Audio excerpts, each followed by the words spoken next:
10 पदमा यहोशूले अराएको छ।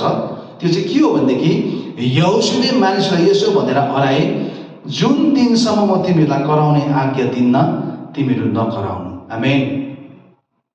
जुन दिनसम्म कराउने आज्ञा म तिमीहरूलाई दिन्न, जुन दिनसम्म तिमीलाई एउटा शब्द मुखबाट निकाल्ने म अनुमति दिन्न, तबसम्म चुप्प लाग्नु भनेर यहोशूले यहाँनिर इजरायलहरूलाई भनेको छ। प्रिय, जुन पर्खा ढले नि उनीहरू भक्कु चिच्चाको कारणले गर्दा ढलेको छैन। प्रिय, उनीहरू भक्कु करा कारणले गर्दा त्यो ढलेको छैन। प्रिय, उनीहरूले ठेलेर जबरजस्ती भत्काएको छैन। प्रिय, तर यो पर्खा ढल्नुमा नि एउटा विशेष शक्ति, एउटा विशेष ताकत हामी देख्छौँ। त्यो चाहिँ हो चुप्प लागेर। हालेलुया। आज धेरैचोटि तपाईँ र मैले नि जबरजस्ती हाम्रो अगाडि आएको बाधालाई भत्काएर अगाडि बढ्ने कोसिस गर्छौँ। प्रिय, अनि जबरजस्ती त्यो बाधा रूपी पर्खालाई भत्काएर हामी अगाडि बढ्दाखेरि नि आफै नै चोटै चोट हुन्छौँ। कतिजना त आत्मिक जीवनमा मरेर पनि जान्छ, आत्मिक जीवनमा उनीहरू नाश भएर पनि जान्छ जबरजस्ती गर्दा। तर परमेश्वरले यहाँनिर इजरायलीहरूलाई, यहोशूलाई, अनि यहोशूले आफ्नो जातिलाई यहाँनिर जबरजस्ती गर भनेको हामी हेर्न पाउँदैनौँ। प्रिय, तर जबसम्म म करा भनेर भन्दिनँ तबसम्म चुप्प लाग्नु भनेर यहाँनिर भनिरहेको छ। प्रिय, अनि मैले धेरै जस्तो अध्ययन गर्दै गएँ। अध्ययन गर्दै जाँदाखेरि किन चाहिँ चुप्प लाग्नु भन्यो? धेरै ठाउँहरूमा परमेश्वरको निम्ति चर्को स्वरले करा भनेको छ। धेरैचोटि चर्को स्वरले करा भनेको छ। चर्को आवाजमा गीतहरू गा भनेको छ। परमेश्वरको महिमा गर, प्रशंसा गर, आराधना गर भनेर भनेको छ।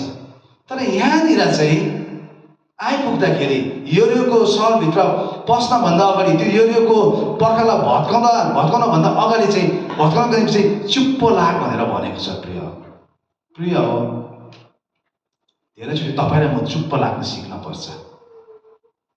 चुप्प नलाग्दाखेरि, ज्यादा इजरायलीहरू बोल्दाखेरि, ज्यादा इजरायलीहरूले गन गन गन गन गन गर्दाखेरि हामीले गन्ती 11 अध्यायमा के पायौँ? परमेश्वरको के दन्क्यो? त्यहाँ छाउनीमा क्रोध दन्क्यो, आगो दन्क्यो। अनि त्यसरी नै परमेश्वरलाई थाहा थियो यो पर्खाल त म ढाल्छु। परमेश्वरले सोच्यो होला यो त मेरो बायाँ हातको खेल हो, यो मेरो बायाँ हातको खेल हो। तर यदि यो इजरायलीहरूलाई, यो पुजारीहरूलाई, यो यहोशूलाई, यो सन्दुक बोक्नेहरूलाई, यो हतियार बोक्नेहरूलाई मैले चुप्प लाग्ने आदेश दिएन भनेदेखि, यिनीहरूलाई बोल्ने छुट दियो भनेदेखि, मैले कराउने छुट दियो भनेदेखि यिनीहरूले परमेश्वरको महिमा मात्र होइन, परमेश्वरको आराधना मात्र होइन, परमेश्वरको प्रशंसा मात्र होइन, परमेश्वरमा गुहार गर्ने त्यो शब्दहरू मात्र होइन, तर यिनीहरूले एक अर्कामा गनगन पनि गर्ने गर्छ भनेर परमेश्वरलाई थाहा थियो।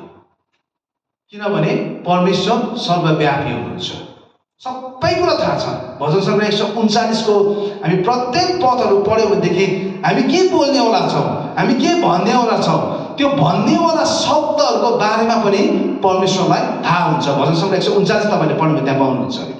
अनि त्यही कुरा चाहिँ इजरायलको मनमा भएको गुनासो चाहिँ उनीहरूले गनगनको रूपमा पोखाउने सम्भावना चाहिँ परमेश्वरले त्यहाँनिर देखेको थियो। प्रिय, उनीहरूको हरेक शब्दहरूलाई चाहिँ परमेश्वरले देखिसकेको थियो। प्रिय, त्यो कारणले गर्दा यहोशूलाई चाहिँ परमेश्वरले भन्न लाउनु भयो चुप्प लाग्नु। पर्खा ढल्नभन्दा अगाडि उनीहरूले गनगन गनगन गनगन गरेको भएदेखि नि पर्खा ढल्नुको सट्टामा परमेश्वरको क्रोध चाहिँ उनीहरूको झुन्डमा दन्किन्थ्यो। प्रिय, आज प्रिय हो, तपाईँलाई मेरो अगाडि धेरै बाधाहरू छ भनेदेखि, तपाईँलाई मेरो अगाडि धेरै त्यो बाधा रूपी पर्खालहरू छ भनेदेखि, जुन बाधा रूपी पर्खालले तपाईँलाई मलाई अघि बढ्न दिइरहेको हुँदैन, प्रिय, त्यो पर्खाललाई तहस नहस गरेर ढाल्नु हो भनेदेखि नि धेरैचोटि तपाईँ र म यो व्यक्तिहरू जस्तो चुप्प पनि लाग्नुपर्ने रहेछ।